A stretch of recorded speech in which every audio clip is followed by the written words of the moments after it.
Let's talk about the Honda market because it is shifting and not the way you think. So I'm going to tell you everything you need to know if you're considering buying a Honda by the end of the year. If you don't know, my name's Tommy and I negotiate car deals for a living. I negotiate hundreds of car deals on a monthly basis. So I like to say I'm an expert on what a good deal is. The discounts I'm going to talk about are going to be discounts off of MSRP with no dealer add-ons and plus rebates. So you can add the rebates on top of this. Also, I do notice, yes, I have a ZIT. You can talk about it in the comment section if you want, but I'm not going to address it at this point forward. Starting with the Honda HR-V. Now, this is one of the most regional cars that Honda has. If you're in the Northeast or in the Midwest or even like Nashville, Tennessee, you might see $1,000 to $1,500 off, and that's a crazy deal. But if you're in the Southeast or the West Coast, we are typically seeing 7 to 10% off. The higher trims like the EXL is closer to 10. The CR-V, if it's gas or hybrid, does not matter. The hybrid a little bit harder, but I'm still going for 6 to 10%. I say 6% because Northern California is a weird market. Even the Pacific Northwest can be a little bit weird. You can see 6% is more common,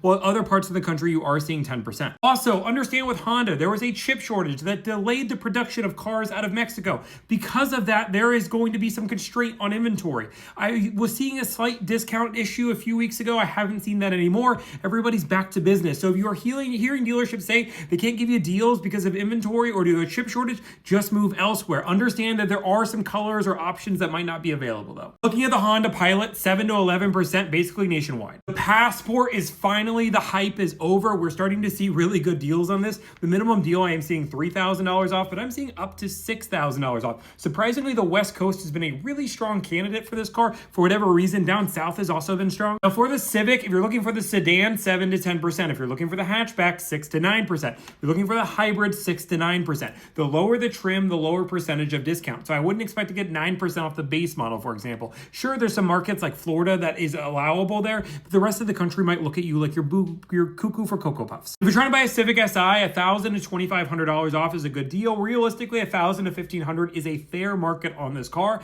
Getting $2,500 would be a steal of a deal. It would be awesome. It would be crazy. That being said, some dealerships are still charging above MSRP. Speaking of above MSRP, we're also looking at the Type R. You don't need to pay that. MSRP is a good deal in this car. My recommendation is search the nation in order to find the best deal. Even if you pay $800 to ship a car, it becomes worth it. The Accord, 7 to 10% off. And the Prelude, if anybody's trying to buy a Prelude, please let me know here because I'm just genuinely curious if you're making other horrible decisions. This is one of the worst valued cars that I have ever seen. I would not advise anybody to buy this car. It's overpriced. It's underpowered. I don't know what the market is. The Honda Odyssey market is back to normal, 7 to 10%. And if you're looking for the Ridgeline, we don't do a lot of these, but every deal that I've done over the last month has been above $3,500 and below $5,500 if that helps. I've done Toyota and Honda. What brand do you want to see next?